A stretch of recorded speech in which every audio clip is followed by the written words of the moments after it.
The Cause of Obesity by Gary Briggy. There has been a quadrupling of obesity in teenagers over the last 30 years, with 22% of all the teens being obese.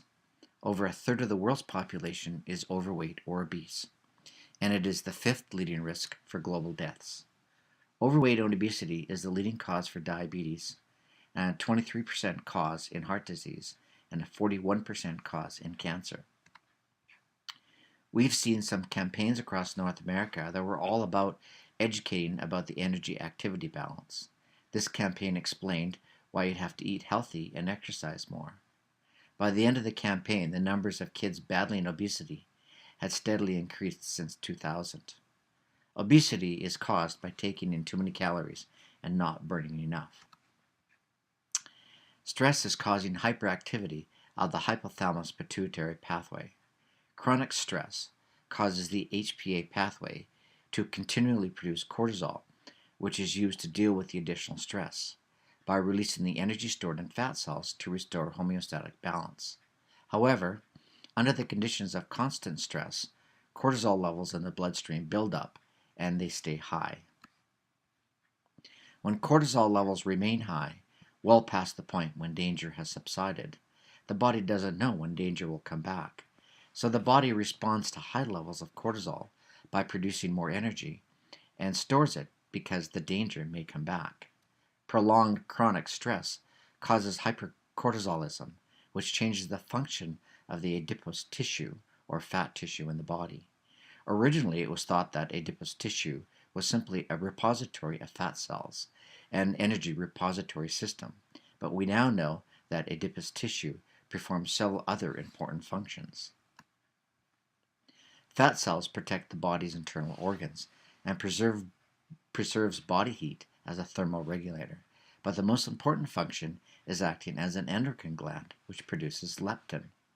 During chronic prolonged stress, the adipose tissue has an inflammatory response, which disrupts the leptin production and the functioning of the leptin receptors.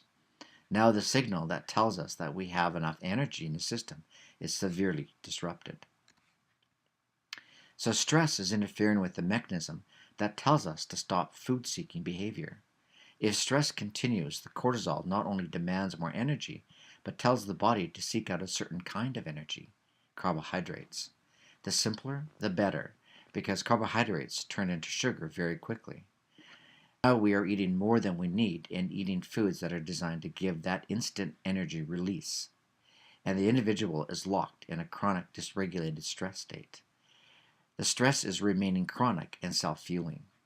In self-regulation, in order to break this cycle, we have to figure out what are the contributing stressors.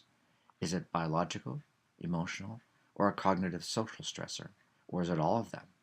Even the food itself, junk food, is a hidden stressor.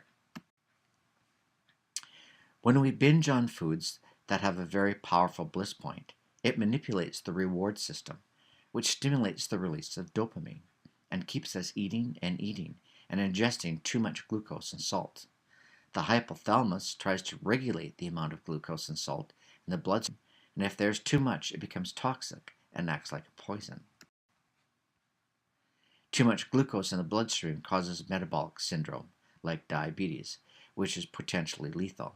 There has been an explosion of type 2 diabetes in the youths aged 10 to 19, with a 45% increase in the last 10 years, which is aligned with an increase in stress-related issues for youths. In type 2 diabetes, the body develops insulin resistance, and the body can't get rid of glucose because the body can't manufacture enough insulin, or the insulin is no longer performing its function. The body is driven to consume simple carbohydrates in the form of junk food, creating a feeling of sluggishness, lowering physical activity. Youth are driven to consume foods that are stressors, keeping them locked in a dysregulated stress system. This is not about weakness or lack of willpower.